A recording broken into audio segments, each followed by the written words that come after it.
Greetings and welcome to the Cerebral Women Art Talks podcast. I'm Phyllis Hollis, your host. As an extension of my Instagram page, Cerebral Women, this podcast offers insights into the visual art world. I interview artists, mainly artists of color and female artists who will freely articulate what inspires their creativity. In addition, you'll hear interesting perspectives from dedicated art professionals who work with artists and the art institutions that feature them. I'm confident that collectively, these individuals will indeed stimulate your mind as they do our eyes. Please know these interviews are conducted in my Manhattan apartment, so please forgive the background sounds of city life. Welcome to the Cerebral Women Art Talks podcast. In this episode of the Cerebral Women Art Talks podcast, I feature figurative painter Alvin Armstrong. His work explores the social and political landscape of Black American culture. They are often filled with real and fictional subjects, culled from archival material, his community, and lived experiences. He's lived in Hawaii, Japan, and California, all of which have informed his art practice. Alvin received an MS in Eastern Medicine and is a licensed acupuncturist. A self-taught artist, he currently has a solo show at Anna Zorina Gallery titled To Give and Take, and his work has been featured in the New York Times, Juxtapose, and Something Curated. He will be a fall 2021 visual arts resident at Pioneer Works in Brooklyn. Please visit the Anna Zorina Gallery in Chelsea, New York until June 19th to view his colorful and embracing paintings. Welcome to the Cerebral Women Art Talks podcast, and thank you for listening and enjoy this episode featuring Alvin Armstrong. Alvin, thank you so much for joining me on my Cerebral Women Art Talks podcast. I'm delighted to have you. Thanks, Phyllis. I'm delighted to be here.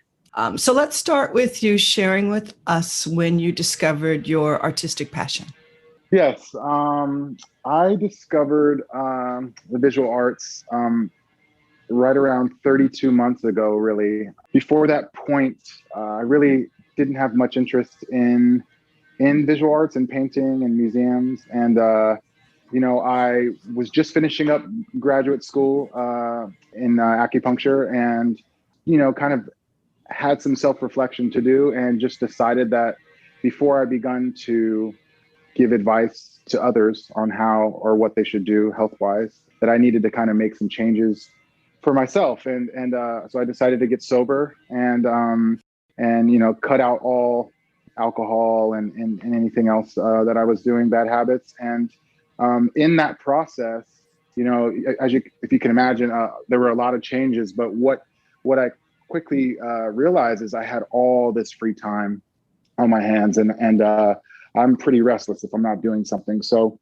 after about a month or so of my kind of time opening up, I started kind of testing different activities that I hadn't done prior for one reason or another. And one of those was going to museums, art museums. And I began to kind of open up to the idea of just trying new things. And I went to the Brooklyn Museum with a friend and was kind of moved by these watercolors I saw. It was just like Americana landscapes of the ocean.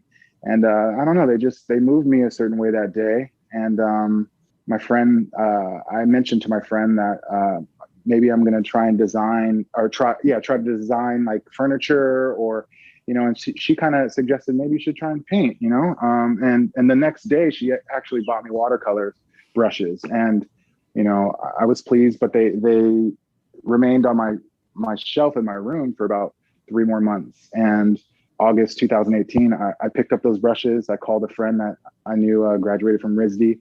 I told her I was going to try painting and I asked her what I should paint. She said, how about a self-portrait? And, I thought to myself, like, that's kind of vain, and she, it really didn't connect with me. It was uncomfortable. And she, she explained, the subject in front of you, you kind of control the subject. So it's actually quite common Well, I went ahead and painted myself first self-portrait, shared it with her, and just based off of her response to what she saw, she was really positive and told me if that's like the first go to keep going. And that's kind of what I did, kind of ignorantly, just put my head down and began working, dove into looking at art and kind of figuring out what I liked, what I didn't like. And more than anything, just kept painting over and over. Started with watercolors. I was painting, no lie, 15 hours a day for a while. Yeah. So that's kind of how I broke into the visual arts. Wow. What a wonderful awakening to find something, that journey to find something that you really enjoy. That's fantastic. Congratulations. There's a lot of people that go through life and never find it. So can you comment on what artists influenced you the most? Yeah, definitely.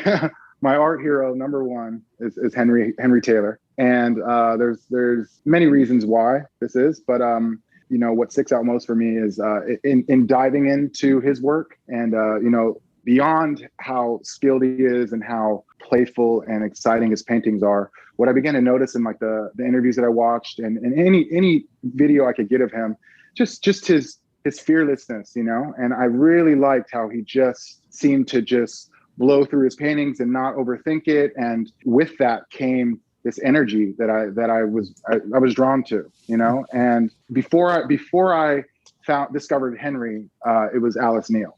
But through Alice Neal, I discovered Henry. And once I discovered Henry, it kind of blew my mind on what's possible, and that led to eventually going to a show here in New York last year or 2 years ago and meeting him and him being so sweet and generous with his time. And I just really was moved and influenced by really his energy and his desire to to paint. And so he's my biggest influence. Another strong influence of mine is Noah Davis. And again, I learned about Noah through Henry and diving into Henry. And once I discovered Noah and his brilliance and how much he was revered by Henry, it was just this kind of like rollout of these amazing creative artists that just really inspired me, kind of stirred up in my chest just a verve that I really connected with. And Noah's just such a visionary, and his story is just so impactful too. Definitely. One more that I must speak on is Benny Andrews. Benny Andrews is, what he's done for Black artists and what kind of the silent fight. He was protesting and very much a mainstay in getting Black art into these institutions in New York and outward, but was a silent force, really led by example. And I just love his intention in the choices he made and really discovering his marks and his medium and his originality, but more than anything, just a wonderful man. Again, such a impactful story to learn about from the South. First time he entered a museum was when he got accepted and went to the Art Institute of Chicago because they weren't allowed in those institutions in the South. Those three, hands down. It's great. Yeah, the dots connected nicely for you. So you traveled a lot when you were younger. You lived in Hawaii, Japan, California. When you're painting, do those memories, those adventures, do they enter your mind as you're painting? Yes, very much so. I'm a Navy brat. My dad was in the Navy for 22 years, and that's kind of how we ended up in these far off places. It just so happens, we lived in Japan for 2.5 years when I was, really young, first grade. And, Japanese culture is part of my culture. I'm Black, white, and Japanese. So very much so, those memories in Japan specifically just kind of blend in with my family history and my grandma, my mom's mom, she's from there. So when we were there, we would travel off base to family. And even though they couldn't speak any English, we would do activities with them and eat with them. And, we were very connected there. So I bring all my memories and the people that have come into my life into my work. I'm definitely an empath and it's a very emotional process when I make. And So all these travels really play a part. In Hawaii, I was there with my family again through my dad's service. I went, when my dad passed, going on 10 years, I was actually back in Hawaii. I was in the Coast Guard myself. And so I was there in a different context, revisiting these old memories. I even went back to our old house that we lived in, went back to the old playgrounds that I played on. So yeah, I use memory and with the memory of where I've been, it really is about the people that have come into my life. And it's such an important element to what I try and accomplish in my practice. And you trained as an acupuncturist. How do you feel that influenced your style? Yeah, the acupuncture piece, it's a unique part of my story. I was in acupuncture school for 4 years, pretty early after I arrived to New York. In 2014, I started acupuncture school. And, at the time I was in love with the medicine, and it was a complete discovery for me. I thought I knew a little bit about it and was just blown away by how in depth the medicine goes. And, the schools in America, they are required to teach you just as much Western medicine as Eastern medicine, because the only way you're going to succeed in Eastern medicine in the United States is to be able to have professional conversations with the Western medicine world. That being said, they train you, about the body as a whole completely. So musculoskeletal, all the lumen systems. So for me, I often tell people it was kind of like a crash figure course on steroids, because I was palpating bodies for 4 years. I was observing people describing what they were going through, and then looking at what the body was telling me and trying to connect the dots, and then trying to physically help these people with whatever they were going through at the time. So although I didn't know that it was going to connect to visual arts, I was very passionate about what I was doing at the time. And it's just been an amazing kind of familiarity. Now that I've switched over to, I've definitely been connected to painting the figure. It just has a familiar feeling to me when I'm going about painting the flesh. And what really comes up is just proportions. I pride myself on really being connected to the proportions and being familiar with how it should look. Now, that being said, I also enjoy being able to comfortably embellish where need be. But the Eastern medicine really has kind of informed my practice thus far. It's while a surprise, it's been a gift. How do you feel when you walk into your studio and approach a blank canvas? Yes, funny you asked that, because I'm staring at a large blank canvas as we speak. For me, in these first 3 years, I've worked out of my studio apartment in Crown Heights in Brooklyn, and up to this point, I've really preferred it.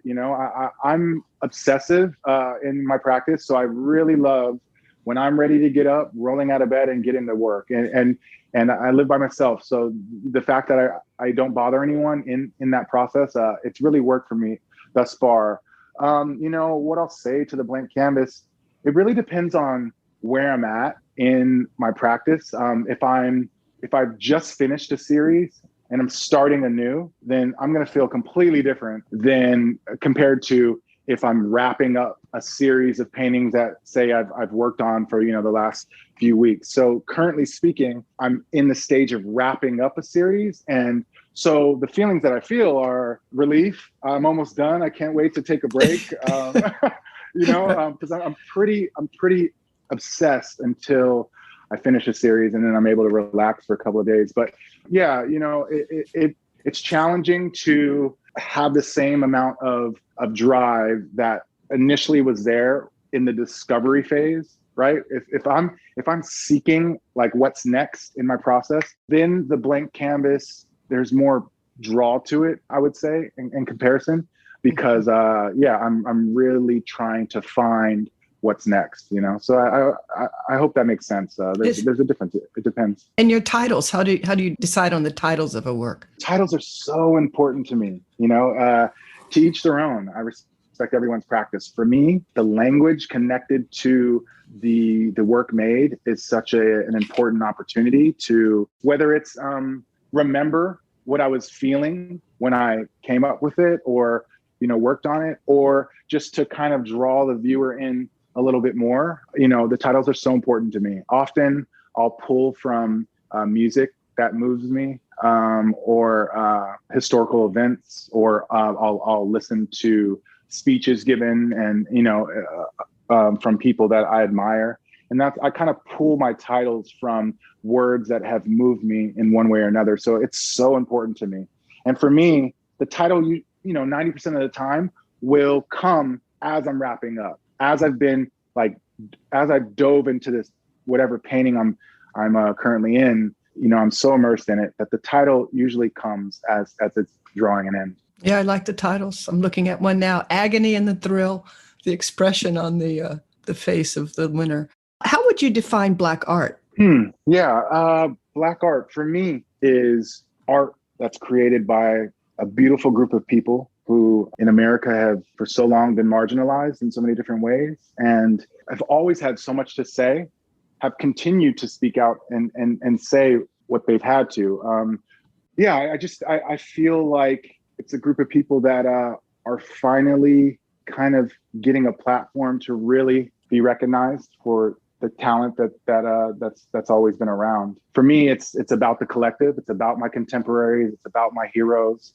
It's about all those that came before me in the industry and other industries as well that have kind of had their part in opening, the gates of opportunity a little bit more, up until the point that now I enter the space. It's so important for me to not only acknowledge those that have done so much before me, like I mentioned Benny Andrews before. What a light, and all of those before me are in my practice, So for me, Black art is that collective, is that community of trailblazers that continually choose to expose themselves to public criticism and reaction in their work. With this new discovery of Black and brown talent, do you think it's going to become the new normal? Is it a trend? What are your thoughts on that? The new normal. I think that Black culture has been ripped off since we arrived on these shores. I don't know about the new normal, but I do feel like given this intense year and the kind of collision with technology, I think that we're at a point where there's been kind of a control shift to what we're able to show, the exposure of the movement, the creative movement. So I think that in terms of trends and the industry, I'm new to the industry. I try to remain as hands-off as I can, but I think that there will always be trends. I don't think Black artists are going anywhere. We've been here from the beginning, and I think that we are just gaining more confidence and more. Yeah, we're here to stay. How did COVID impact your practice? My practice, to be honest, COVID, I was obsessed before COVID and I worked all day, every day. What COVID did, that's the truth. What COVID did was just sweep away the little distractions that might have stuck around. Maybe I went out, to an opening every now and then, right? And COVID just completely swept that away. It allowed me to really just sit in it, it was just me and the work. And I will say, COVID, along with all the trauma that we experienced, allowed a more intensity to kind of come through an already intense practice of mine. And what do you feel is the purpose of art? I think that depends. I think for me, what I resonate most with is inspiring the young, for sure. I think that art can move people, and it also, in today's world with the digital technology and so forth, I like the idea of like the physical paintings and coming to see the physical paintings actually slowing us down a bit. Mm-hmm. I like the counter to the computer screen. So I think that art just has the ability to move people, whether it be emotionally or physically. Yeah, I think that it kind of can be a conductor of change. So one question I've added to my list is for people to share with me and listeners your favorite quote. Do you have one? What always comes up for me when people ask this, I'm just going to be honest. My favorite quote, I'm going to butcher it a little bit, by Bob Marley, and who is also a hero of mine, no doubt. And again, that fearlessness, comes up. And Bob said in better words than I can say, everyone is going to hurt you in your life. And the difference is, who you choose to allow that to take place. And in so few words. And I think for me, what he was saying there is, choose wisely. Humans are humans, and we're going to make mistakes, and it's more important to have agency in who you let close and into your life. So that quote from Bob Marley is it for me. I like it. It definitely resonates. A question about what enters your mind as you paint. Do you ever think about who the audience is? I really, no. What enters my mind connected to people are my influences, so it may be, for instance, like I'm coming up on 10 years of my father's anniversary of his passing, and he comes up in my process a lot, especially the last few days, and I use those memories and those thoughts to just kind of give me strength and kind of the spirit to kind of figure things out. But like the visual art audience, no, I really want to, as long as I can, I want to try and stay disconnected from the kind of like public art world critic on my work while I'm doing it. Of course, I know that once it's finished and I go to show it, that's what's coming. In the making of it, I really try and dive in and get lost in the work itself. A lot of my pieces, a lot of my practice, there is kind of like chance in the making. And so it's important for me to be hyper focused in the moment. And I find if I'm worried about anything else, I don't know, I'm just not as connected to the piece, and it won't make it out if that's what I'm focusing on. I really try and stay as present as possible. I like that. This has been a great talk. I like your energy. So as we wind down, my last question is going to be, what do you feel is your role as an artist? My role as an artist, I think to speak my truth always, to be as authentic as I possibly can.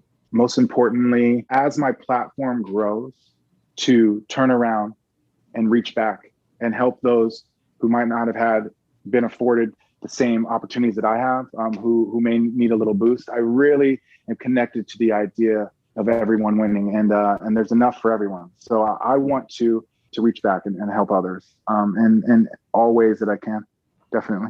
Yeah, that's wonderful. Yeah, and there is enough for everybody. This has been wonderful, Alvin. Thank you so much for your time. Thank you, Phyllis. Thank you for listening to Cerebral Women Art Talks podcast. For additional content, please visit cerebralwomen.com and be sure to follow Cerebral Women on Instagram.